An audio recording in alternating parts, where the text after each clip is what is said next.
In the heart of an ancient land, long before memory began, shadows held secrets, and silence screamed warnings. They say some tales are not meant to be told, some paths are not meant to be walked, and some masks are not meant to be worn. But this is not a story about a man wearing a mask. It is a story about a mask wearing a man. Our tale begins in a forgotten kingdom. Its golden age, now nothing more than dust and whispers. Within the ruins of a sprawling palace, amidst cracked thrones and fallen banners, a presence stirs. The air grows heavy, impossibly cold. Lamps, long extinguished, flicker with an unseen life. This is the domain of the masked one.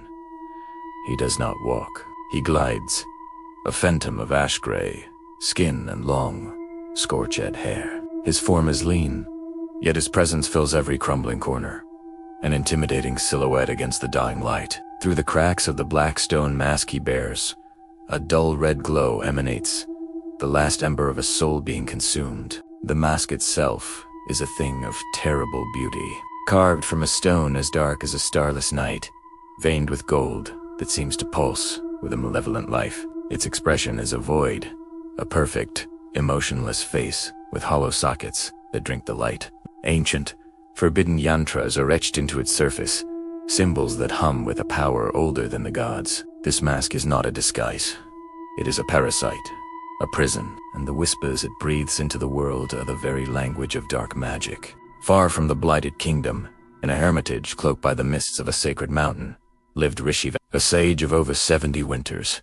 His long white beard flowed like a river, and his eyes held a faint, inner light. He was a guardian of forbidden lore, a keeper of ancient scrolls that spoke of cosmic horrors and the entities that lurked beyond the veil. One night, as he meditated, the scrolls unfurled on their own. The air turned frigid, and the flame of his lamp danced wildly, casting frantic shadows on the wall. He saw a vision.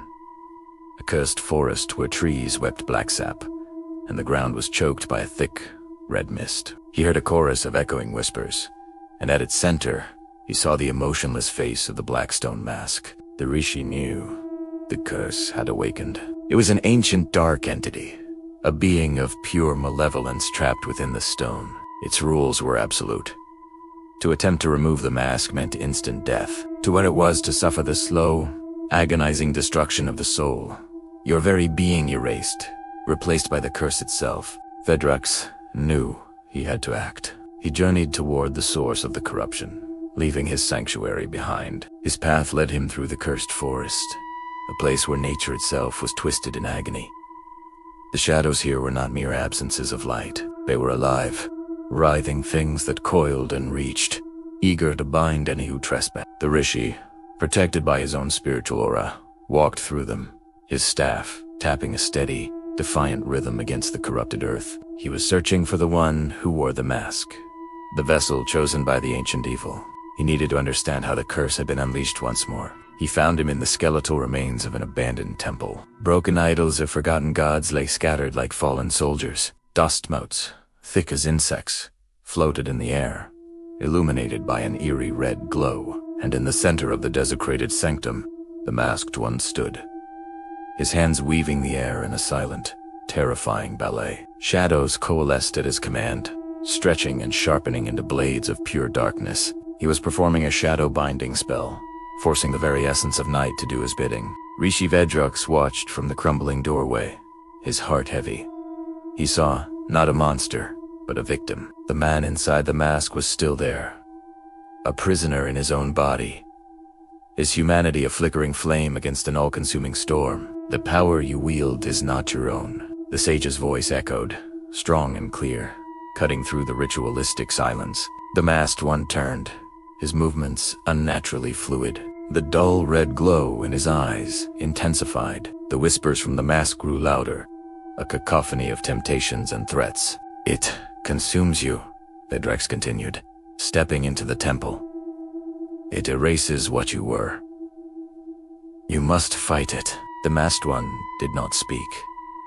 He had no voice of his own left. Instead, the multi-layered, echoing voice of the curse filled the chamber. The sage, the guardian, you come to preach of light in a world we have already claimed. The shadows around the villain writhed, forming spectral figures that lunged toward the old man. But Vedrak stood firm, a faint golden light radiating from his body, repelling the dark constructs. "I have read the scrolls," the Rishi declared. "I know of the soul echo chant, the ritual that binds the wearer to the mask forever. I know of the blood yantra, which feeds the curse, and I know of the mask awakening ceremony, which unleashed you upon this age." He looked directly at the mask, but the scrolls also speak of a flaw, a paradox. The mask gives power, but it craves a will to command, a soul to devour. Without a host, it is just stone. For a fleeting moment, the masked one's body trembled. A flicker of conflict. The man inside was listening. The red glow in the eyes wavered, and a chalked, guttural sound, almost human, escaped the vessel's throat. The curse recoiled, its whispers turning to a venomous hiss. It tightened its grip, forcing its host to raise a hand. A dark energy crackled around his fingers. "The old ways are dead, Guardian." The mask's voice boomed. "There is only our way now." A blast of pure shadow energy erupted, aimed directly at the sage. Vidarex raised his staff, meeting the attack with a shield of light, but the sheer force of the dark magic sent him stumbling backward, his own energy draining. The struggle was brief, but brutal. The sage knew he could not defeat the curse through force. Its power was ancient and endless. He had to reach the man. "Remember who you were?" he cried out, his voice strained. "Before the stone claimed you, remember your name." This was his final gambit, to awaken the memory of the soul, the one thing the curse could not completely erase. Only suppress. The masked one froze, his head tilted, a gesture of confusion. The red light in his eyes flickered violently. The whispers became frantic, desperate. The man inside was fighting. He was remembering. A name. A life. A choice. He remembered finding the mask in a buried chamber, hearing its promises of power, of changing his fate. He remembered the awakening ceremony, the searing pain as the mask fused with his flesh, his soul screaming as it was slowly hollowed out. The memory was a crack in the curse's control. The masked one's hands, no longer guided by the entity, slowly rose, not to cast a spell, but to touch the face of his prison. His fingers traced the cold, emotionless stone. He remembered the Rishi's words. "Without a host, it is just stone." A desperate, impossible idea formed in the last vestiges of his dying will. The curse fought back, sending waves of agony through his body, but the spark of rebellion had become a fire. Vedrak saw the change. He saw the final, desperate act of a man choosing oblivion over monstrous servitude. The sage nodded slowly, a look of profound sorrow on his face. He began to back away, melting into the temple's shadows, his purpose fulfilled. He had not come to save the man, for he was already lost. He had come to show him the way to end the cycle. As the sage vanished, a chilling silence fell over the temple. The masked one stood alone, his hands gripping the edges of the black stone mask. He pulled. The curse shrieked, a sound not of this world, a chorus of 1,000 tortured voices. Eat folked him, reminding him of the rule. Attempting to remove the mask means instant death.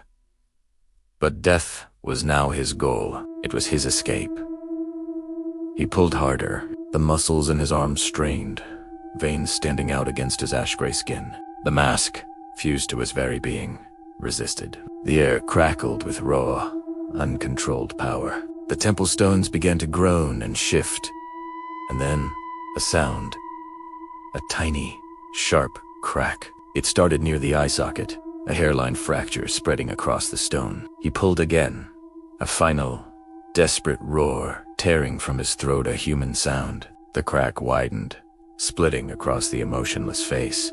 The golden veins within it pulsed erratically, flaring with a blinding light. The red glow from the eyes exploded into a supernova. The screen fades to black, plunging us into absolute darkness. A moment of silence hangs, thick and heavy. Then, a single, clear whisper echoes from the void, colder and more malevolent than ever before. The terror was never unmasked. It was reborn. If you dare to walk deeper into forgotten horrors and cursed legends, subscribe to DKR Mystica, where ancient terror never truly sleeps.